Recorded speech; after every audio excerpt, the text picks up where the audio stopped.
everybody. Welcome back to the best U.S. Mint news channel on YouTube. I'm sonofasilverstacker. Today's date is August 26, 2024, and in this video, we're going to be talking about something that the United States Mint probably didn't want in the news, and in fact, I'd say they've been pretty good about not letting it get in the news, but that's probably why we're here. But before all of that, if you're new here, don't forget to like, share, and subscribe. We're trying to get to a bazillion subs. That's right, it's a mighty big number. It's not sure exactly what the number is, but it's got to be ginormous. Also, guess what? Hey, we're always live and never edited. Can you tell? Does it show? Point out where you think it's live. All right, here we go. Moneymetalscom. Looks like gold's up 11.70 to 25.34.15. Huh? Wow. Silver up 26 cents to 30.30. Platinum up 4.55 to 9.81.40. And palladium down 50-cent piece to 9.93.75. You're looking at in-stock American Silver Eagle, whose premium is 7.59. Now, for a quantity of 1 through 39, you'll be paying 37.90. And they'll buy them back for 31.34 each. Over here to the bullion sales at the United States Mint. And I would suspect, well, this week or next week, we're going to get the final numbers for August. And I think they're probably going to be a lot similar, well, very similar to what we've seen for the rest of earlier this year, right? So July, June, all those years. Now, over here to the embarrassingness. This is something I can't even, and also, look, this is Kitco. Title of this article, and I will leave a link in the description for this article and the next article. This one's really long-winded, but it's very comprehensive, and you need to read it. Just the whole thing. It will. Well, your jaw will be left on the floor. You'll be so surprised. Title of this article is United States Mint sourced non-American gold for decades, misled customers and auditors. That's from a Treasury investigation of the Office Inspector General.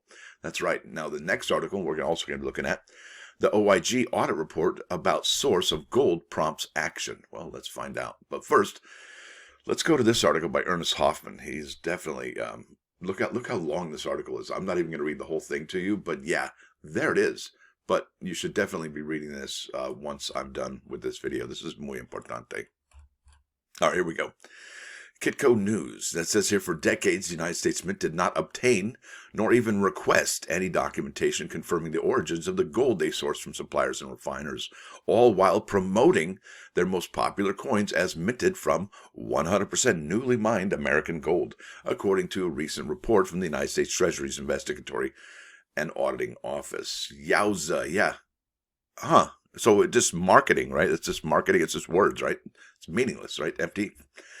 I tell you. Now, the Treasury Department's Office of the Inspector General, that's the OIG, published the audit report, OIG 24027. You can read that here, on May 29, 2024. Folks, yeah, that was in May, the 5th month. We're at the end of August. And have you even heard about any of this? Not so much, right?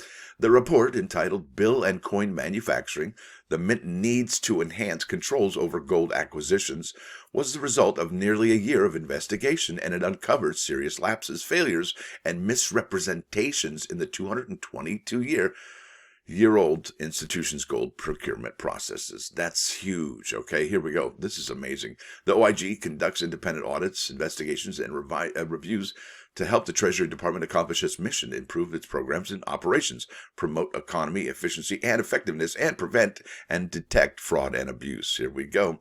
But the report's publication was delayed for over 3 years, due in part to the refusal of the Mint senior management to accept its findings. Wow. Denial, denial, denial, right?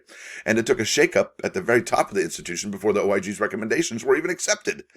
Are they implicating Director Ryder, saying they didn't want to accept this as being true? And then Honorable Ventress Gibson was like, well, maybe we should look into this, right? Yeah, this is huge, folks. This is a big deal, all right? Allegations of terrorist financing and money laundering. Wait, what? The United States Mint does what? The OIG investigation was triggered when a news reporter contacted the United States Mint in June of 2019. Oh, do you remember what dropped that month? Yeah, okay. Anyway, alleging that the Mint had purchased gold from a supplier refiner, which had originally been sourced from illegal mines in Colombia, South America. What? Illegal Colombian gold? What? As the Mint was legally obligated to purchase the vast majority of its gold bullion from U.S. sources, this was a surprising allegation, but the allegations were far more serious than a lack of proper licensing. Reportedly, these mines were linked to illicit activities that included terrorist financing and money laundering, the OIG wrote. Yowza! So the United States Mint, the American government, federal government, is sending money down to these. Well, can we call it a cartel? I don't know, but that doesn't seem on the up and up or above board at all. Following their communication with the reporter in the summer of 2019, the Mint senior management reached out to the office of the OIG, and the latter began their investigation almost immediately. The objectives of our audit were to determine if the Mint received illicit gold from its suppliers and if there were weaknesses in the Mint's controls over the acquisition of gold bullion. So it sounds like to me they're just buying whatever they can find at that point, right? The OIG wrote, "We conducted field work from June 2019 through November 2019, with subsequent follow-up through April of 2020. So it didn't take long. The draft report was ready in August of 2020, just over 1 year after the initial allegations were brought to light, but the report would not see the light of day for nearly 4 more years. Yeah, what a bummer, right? So somebody buried that one and did not want it to, well, come into the public eye. 4 years later, here we are. And even then, this dropped in May, late May, and here we are in late August, only just now talking about it, right? This is a big deal. Domestic law, foreign gold. Here we go, troubling discoveries. Let's find out what they discovered, shall we?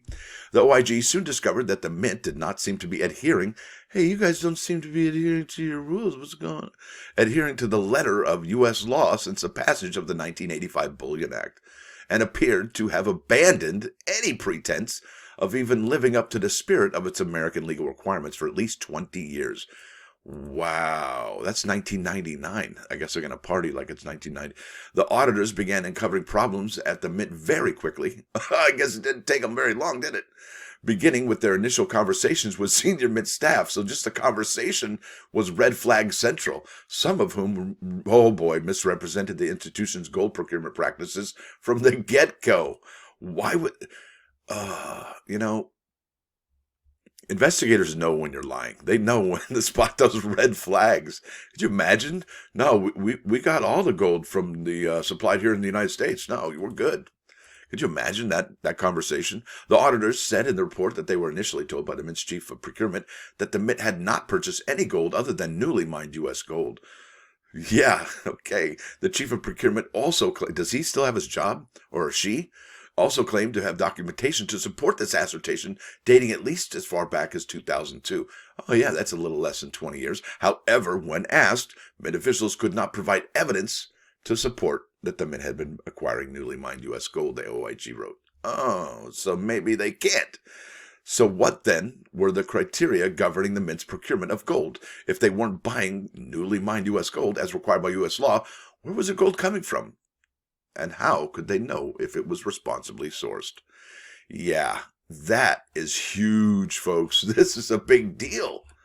Yeah, and if you've ever been on the Mint website, they constantly talk about, on their gold coins, how they're, U.S. mined gold and American gold. And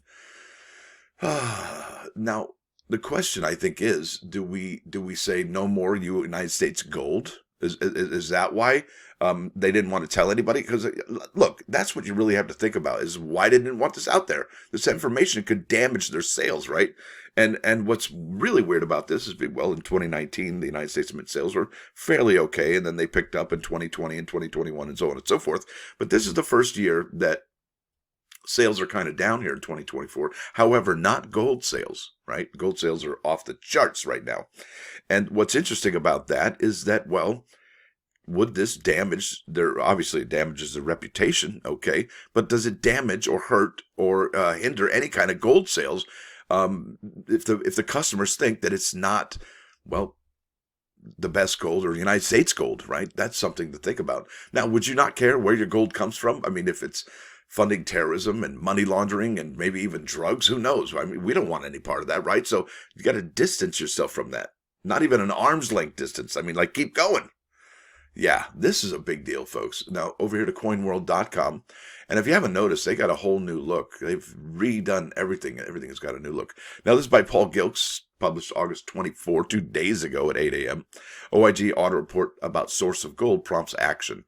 And what's funny about this, an investigation by the Treasury Department's Office of Inspector General into the U.S. Mint's practices in securing gold for its bullion and numismatic gold coin and metal products has determined the Mint cannot ensure that the majority of gold coin produced are minted from newly mined U.S. gold in compliance with U.S. law. Yeah. Now, there's some findings here, finding 1, finding 2, and the audit was initiated at the Mint's request, June 13, 2019, and a draft report was provided to the Mint on August 13, 2020. And obviously, you know, it was done by November of that year, and we haven't seen it for 4 years, right? So, yes, it's interesting how lack of sunlight allows people to maneuver in ways that they wouldn't normally maneuver around, right? Yeah, sunlight's a good thing, I would think. Sunlight cures most everything, right? Anyway, let's go to those plus ones. That was pretty heinous, I gotta say. All right, this is about wisdom. If a person does not try to reach wisdom, well, guess what? Wisdom will not come to them. It's not going to reach out to you and say, hey, guess what? We're now wiser. You actually have to think about it, right? That's incredible. Now over here to 395 99.9 KOI and News Radio. Whoa. This is Believer from their 19... Look, the reason I'm doing this today is I saw I think it was a Randy Rhoads tribute thing. It was either on HBO or maybe it was Amazon Prime. I don't know. It was okay. It wasn't bad. But it definitely made me, I guess realize that one of the best, most legendary guitarists ever is Randy Rhoads right there. And this is one of his awesomeness songs, as Believer. Hope you like it as much as I do. It's an epic song. They're wicked awesome. And I think that's about it, folks. I want to thank y'all for coming. Thanks for dropping by. Don't forget to hit that like button. And yesterday couldn't do the auction on Whatnot. Not feeling well. Can't hardly breathe. So maybe you heard me struggling today in this video. I don't know. But we'll see how it goes. I think I'm going to head a telehealth emergency room visit this morning. Anyway, Stacker out.